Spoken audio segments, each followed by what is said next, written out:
membahas mengenai poster. Ada teman-teman yang pernah dengar kata poster?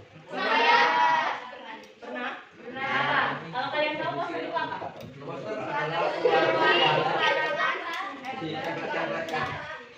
Oke, karena ini bermacam-macam jawabannya teman-teman, kita bakal poster. Jadi kita hari ini mau belajar apa enggak?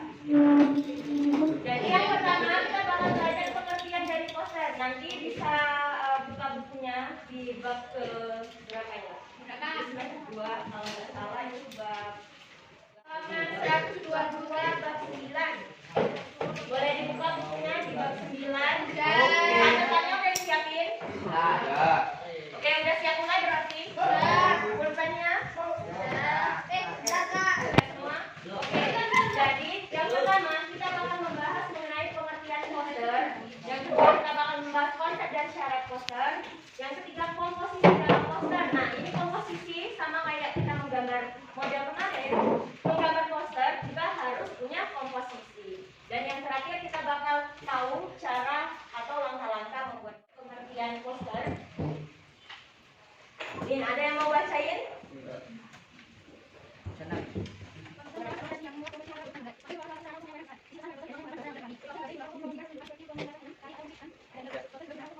Oke, jadi ada yang bisa ngumpulin nggak? Itu kira-kira poster itu apa sih? Ada yang mau ngumpulin? Jadi, poster itu adalah sebuah karya seni yang membuat atau memuat komposisi antara huruf dan gambar. Jadi di dalam poster itu harus ada huruf dan gambar, kata dan gambar. Kalau tidak ada huruf atau kata-kata berarti itu bukan poster. Dan kalau tidak ada gambarnya juga berarti itu juga bukan poster. Jadi harus ada dua-duanya. Harus ada kata-kata atau huruf dan ada gambar. Kemudian poster itu merupakan salah satu sarana untuk menyampaikan pesan. Jadi kalau posternya pesan yang di dalam poster itu tidak tersampaikan kepada kita berarti poster itu apa? Tidak bisa dikatakan poster. Jadi kalau kita lihat misal di belakang, ayo lakukan apa itu? Ayo lakukan 3S. Nah, berarti itu merupakan ajakan untuk melakukan 3S, yaitu senyum, salam, sapa. Nah, jadi pesan yang disampaikan di poster yang pada saat kita melihat poster itu kita langsung tahu apa sih maksud pesannya, apa sih yang disuruh sama posternya. Itu namanya menyampaikan pesan di dalam poster. Kemudian ada apa lagi nih? Isi pesan pada poster biasanya menggunakan bahasa yang mudah dipahami. Kata-kata simpelnya aja, ayo lakukan ini, ayo bersihkan lingkungan. Jadi hanya kata-kata singkatnya saja. Oke, sampai sini paham? Paham. Oke, lanjut. Nah, ini nih, poster juga sering digunakan untuk mempromosikan pertunjukan seperti pementasan film, tari atau musik, dan teater. Terus poster juga digunakan untuk mengkampanyekan seperti kesehatan lingkungan dan sebagainya. Ternyata poster itu ada lagi jenisnya, yaitu poster yang berisi promosi-promosi dan poster untuk mengkampanyekan. Kalau poster kampanye itu yang kayak gimana? Ada yang tahu? Kampanye, kalian pernah dengar kata kampanye nggak? Pernah. Nah, jadi kalau yang di belakang itu maksudnya apa? Kami. Itu kampanye atau promosi? Kalau ayo lakukan 3S. Kenapa? Iya, ada kata-kata ajakan atau mengajak orang untuk bertindak secara serentak atau melakukan sesuatu. Nah, itu yang dinamakan dengan mengkampanyekan. Dan kan kalau promosi biasanya itu kayak suatu produk, misal cemilan enak, keripik punya, misal kata-katanya. Terus ada gambar keripik, itu biasanya mempromosikan sesuatu iklan atau pertunjukan. Lanjut.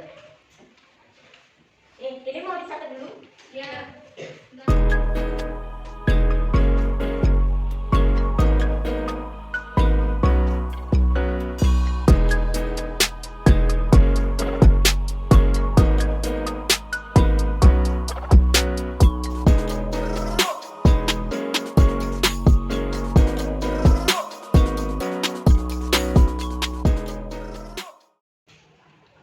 Kemudian ada konsep membuat poster.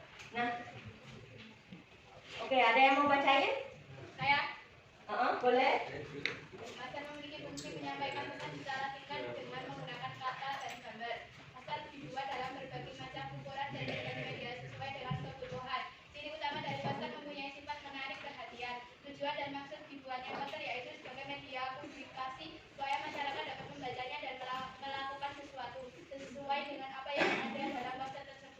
media.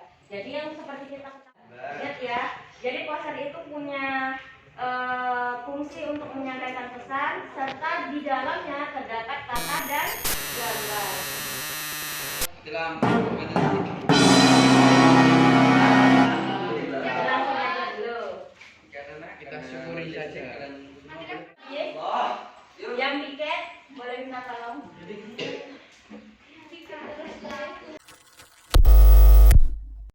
Jadi yang kedua tadi ada kata dan gambar, kemudian ukurannya itu sesuai dengan kebutuhan.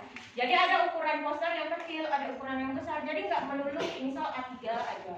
Itu yang kayak di banner atau itu kan ukurannya nggak sama ya. Jadi tergantung ukurannya dan media yang dipakai itu menyesuaikan juga. Ada yang dia membuat posternya secara manual, pakai cat, pakai kertas, pakai pulpen dan lain-lain. Tapi sekarang kebanyakan poster itu dibuat secara digital. Nah, kalau digital biasanya menggunakan aplikasi-aplikasi tertentu, baik itu dari komputer, laptop, HP atau sejenisnya. Terus selanjutnya ada apa lagi nih selain fungsinya tadi menyampaikan pesan secara singkat, terus ada kata dan gambar, ukurannya berbeda-beda sesuai dengan kebutuhan. Terus ada apa lagi? Ada apa lagi? Terus sifat utamanya adalah menarik perhatian. Jadi pada saat kita melihat itu poster, wah apa nih poster tentang apa? Kita tertarik untuk membaca. Jadi fungsinya itu langsung mengarahkan perhatian dari orang yang lewat, orang yang mau melihat, itu langsung tertuju kepada poster kita. Nah, baru kalau posternya udah menarik perhatian, orang yang mau membaca dari poster itu bisa sampai tuh kata-katanya, misal ayo lakukan 3S, itu langsung paham, oh ini kata-katanya, oh 3S itu ini. Jadi dia harus pertama memiliki apa tadi? Menyampaikan pesan, memiliki gambar dan kata, terus apalagi ukurannya sesuai dengan kebutuhan, terus menarik perhatian. Terus lanjut. Nggak bisa ya. Jadi selain konsep ini Habibie apa ya?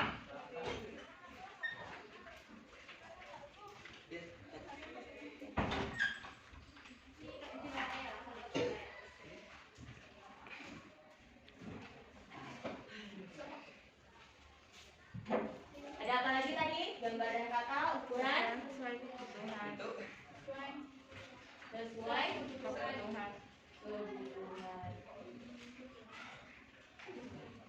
Dan yang selanjutnya apa lagi? Menarik.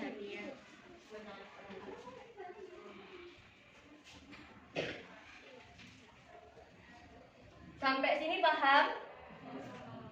Lanjut nih. Yang selanjutnya itu ada syarat.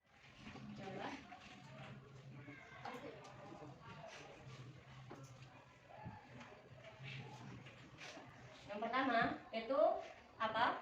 Syarat membuat poster. Kita harus membuat topik atau bahasanya dulu. Jadi yang pertama kita harus membuat topik. Gimana sih tulisan topik? Topik. Topik. Terus yang kedua ada apa? Membuat kalimat singkat. Kalimatnya singkat. Terus selanjutnya ada apa? Menggunakan gambar. Lalu Menggunakan media yang tepat.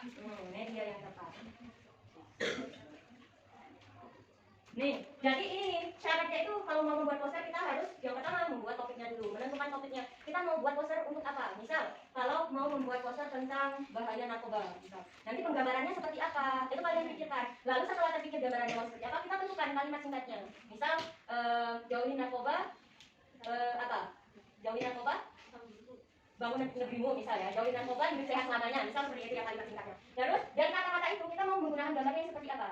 Misal ada pil-pil obat, lalu ada tanda dilarang memakai narkoba, ada misal ilustrasi ganja lalu disilang, itu sesuai dengan apa yang mau kita sampaikan. Kemudian kalau sudah membuat topik, kalimatnya sudah dapat dan gambaran membuat posternya itu sudah paham kita mau seperti apa, lalu kita butuh media. Medianya itu ada yang manual sama digital.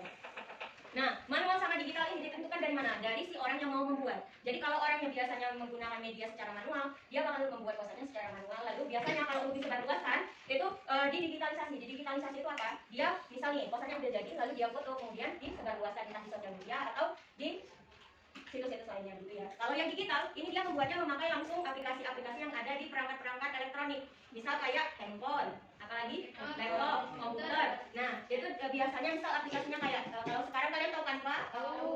Udah pernah? Pin art, apalagi nih? Photoshop, kartu Corel, apalagi? Kalau kalian pernah gambar-gambar misal kayak Iblis, Fine, ya kayak gimana ya? Yang intinya ini banyak aplikasi yang bisa kita gunakan di elektronik kita untuk membuat poster-poster itu. Dan media ini disesuaikan dengan kebutuhan. Kalau kebutuhannya gede, misal dia harus tahan lama, lalu harus di print dan lain-lain, berarti kita harus memakai yang digital. Kalau yang manual, misal nih orang yang mau dibuatkan poster ini, misal ada orang yang mau misal dibuatkan poster di tembok, yang nggak mungkin kan kita print di tembok, berarti kita membuatnya secara manual. Pada saat gambar model kita juga membahas tentang komposisi. Komposisi apa itu? Jadi komposisi itu berkaitan dengan tata letak atau perempatan-perempatan dari objeknya agar terlihat sempurna, seimbang, sempurna, enak dilihat dan lain-lainnya. Nah, kalau komposisi di dalam menggambar poster itu berkaitan dengan tata letak dari kata-kata dan gambarnya. Ada yang komposisinya itu misal kata-katanya ada di atas, gambar bawah. Kemudian ada juga yang kata-katanya itu ada di tengah dari gambar. Terus ada apa lagi? Kata-katanya ada di atas dan di bawah.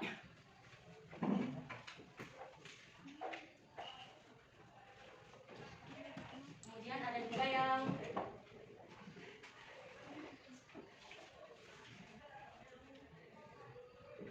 dari semua tata letak ini itu disesuaikan dengan kebutuhan. Ada yang misal nih, kalau kata-katanya ada di atas dan gambar ada di bawah, berarti dia begini bentuknya. Misal lihat, kata-kata ada di atas. Misal di sini ada kata-kata apa? Ini gini kata-kata. Terus gambarnya ada di sini nih. Terus ada ilustrasi di sini. Nah, ini bentuknya yang pertama. Kalau yang kata-katanya ada di tengah dari gambar, misal ini ada gambar di sini. Ini juga ada gambar. Terus kata-katanya ada di sini nih. Dia ada di tengah-tengah dari gambar atau ilustrasi dari posternya. Kalau yang ketiga, itu ada kata-kata di atas dan di bawah gambar. Jadi sama kayak yang ini nih dia, cuman misalnya di sini ada kata-kata, terus ilustrasinya ada di sini, terus gambar ada kata-kata lagi di bawah untuk menjelaskan maksud dari kata yang ada di paling atas. Itu biasanya. Dan yang keempat itu ada kata-kata ada di samping. Nih, kalau kata-katanya ada di samping berarti ilustrasinya ada di sampingnya juga. Jadi misalnya ilustrasinya ada di sini, kata-katanya di sini. Sampai sini paham? Beda-bedanya apa aja? Ya. Udah dicatat? Udah. Beneran? Serius. Masih dicek loh. Serius.